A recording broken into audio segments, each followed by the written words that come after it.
Xullas kalom, qizlar ajrashgan qizlarni, yolg'iz onalarni, bitta farzand katta qilayotgan, eplayotgan ayollarni oshiqlari juda ham ko'p bo'ladi. Buni yaxshi bilasizlar. Hamma sizlar bilan o'zini polzasi uchun gaplashish xohlaydi, hamma sizlardan foydalanib olish xohlaydi.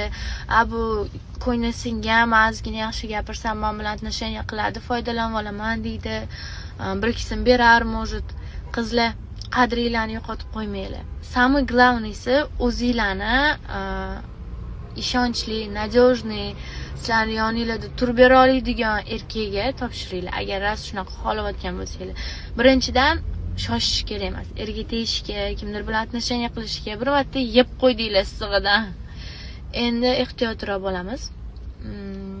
Qizlar, o'zinglarni qadringlarni baland qilinglar. Boshinglarni baland ko'taringlar. Sizlarni farzandinglar bor. Tug'olysizlar, bir marta oilani ko'rgansizlar.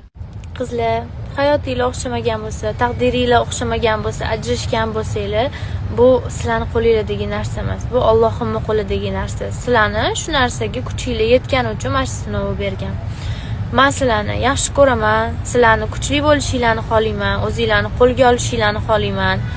Sizlarga berayotgan motivatsiyalarim, hamma narsalarim sizlarni imminni, xuddi mendagi qiynalayotgan odamlarni ishonchini, o'ziga bo'lgan ishonchini kuchaytirish, Allohim berishiga ishonishiga turtki bo'lish, как бы yaxshilik ravo ko'raman, to'g'risi.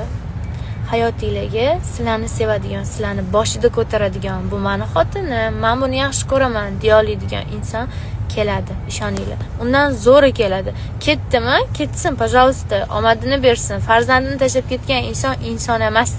O'shaning uchun o'zinglarni qo'lga olinglar. Kim uchun siqilayotganinglarni o'ylab ko'ringlar bir marta.